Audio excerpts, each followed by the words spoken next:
आज हम इस वीडियो में पढ़ेंगे राजस्थान माध्यमिक बोर्ड मॉडल पेपर 17/2023 भाग ए का तीसरा प्रश्न। 2 प्रश्न पहले वाले वीडियो में दे दिए हैं। ये तीसरा प्रश्न किस प्रकार का आएगा। तीसरे प्रश्न में कितने सवाल आएंगे, जिसमें पहला सवाल है अनुपात समीकरण A1/A2 B1/B2 और C1/C2 की तुलना ज्ञात कीजिए कि समीकरण युग्म द्वारा निरूपित रेखाएं कैसी है, प्रतिच्छेदी है, समांतर है या संपाती है। तो इनका अनुपात ज्ञात करने के लिए अगर प्रतिच्छेदी है तो A1/A2 not equal to B1/B2 होगा, यानी A1/A2 का अनुपात और B1/B2 का अनुपात बराबर नहीं होगा। समांतर के लिए A1/A2 बराबर होगा B1/B2 के, लेकिन C1/C2 बराबर नहीं होगा।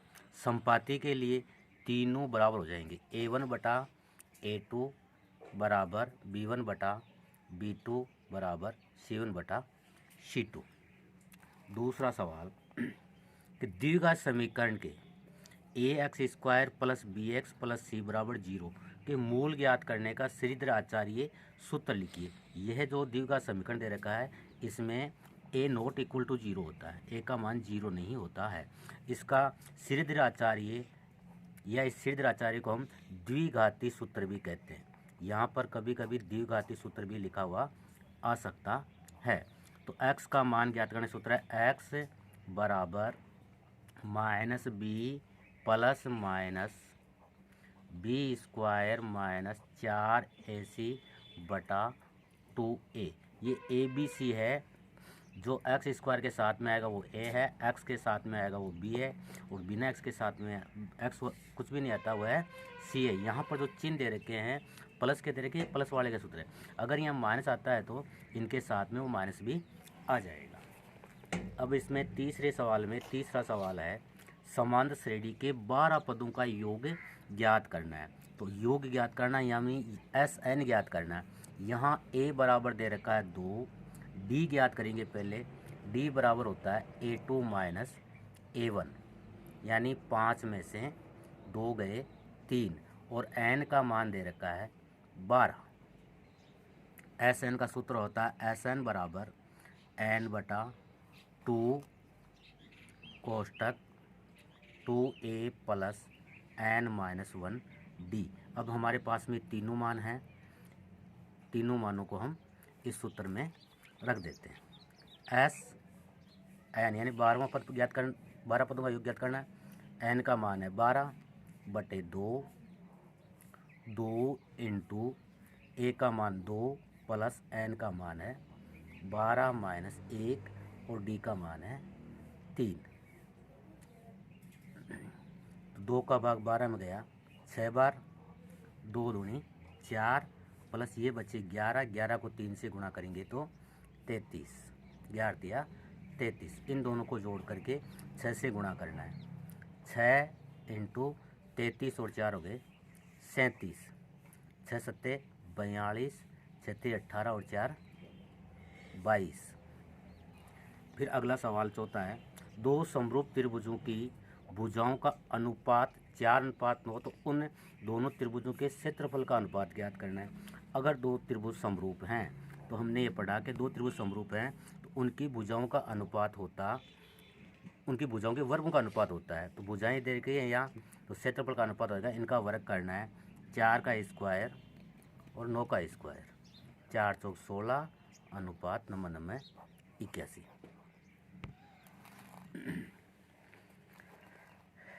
पाँचवा सवाल है सेक 40/कोसेक 50,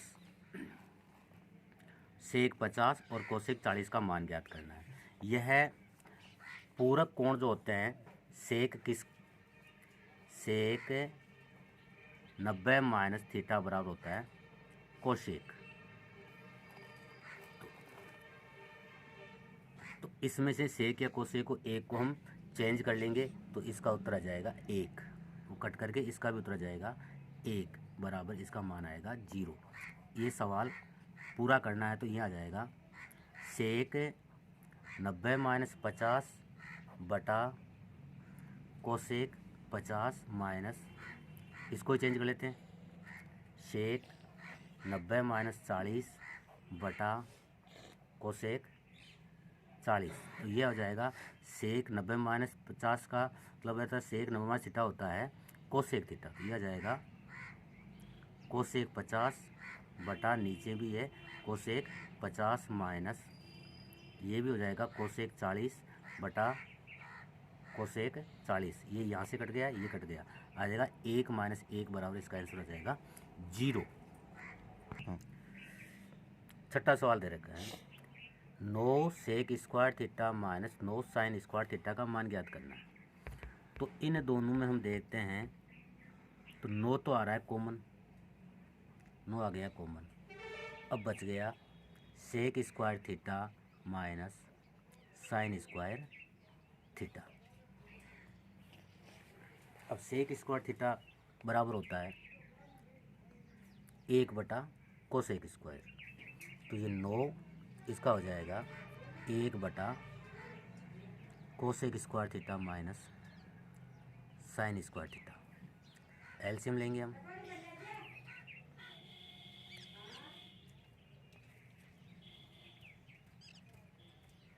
तो इसका कोसेक स्क्वायर आ जाएगा तो 1 minus cosec square sine square. ये आगे सवाल 9 कॉमन लेकर के एलसीएम लेकर के कर लेना। एक समय एक मीनार की छाया उसकी ऊंचाई के बराबर होती है तो उन्नयन कोण का मान।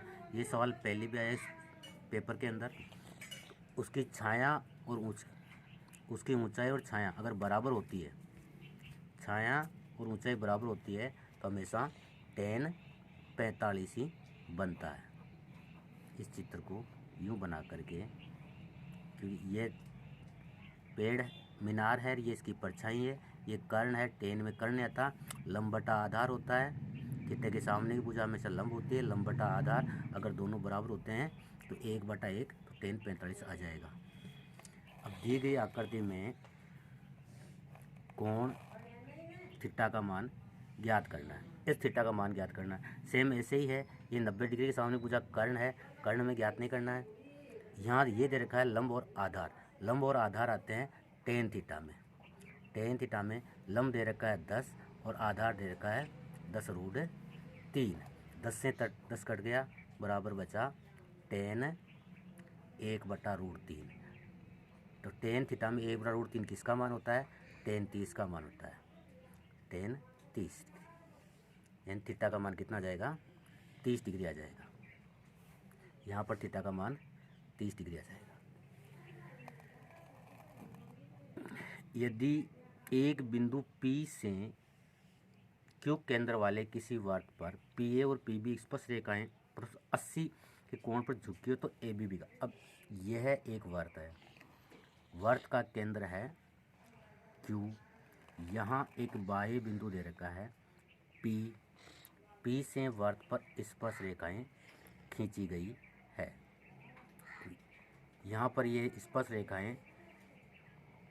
रेखाएं त्रिज्या पर लंब होती है, 90 डिग्री कोण बनता है। अब हमें ये दे रखा है कि यहाँ पर परस्पर रेखाएं 80 डिग्री पर झुकी हुई है, ये 80 डिग्री झुकी है। इस कोण का जो मान होता है वह 180 होता है। हमें पूछा AOB, ये O है, Q नहीं है, O है। AOB इस कोण का मान पूछा है तो 180 में से ये बाकी निकालेंगे तो 180 माइनस 80 बराबर ये आ जाएगा 100 डिग्री।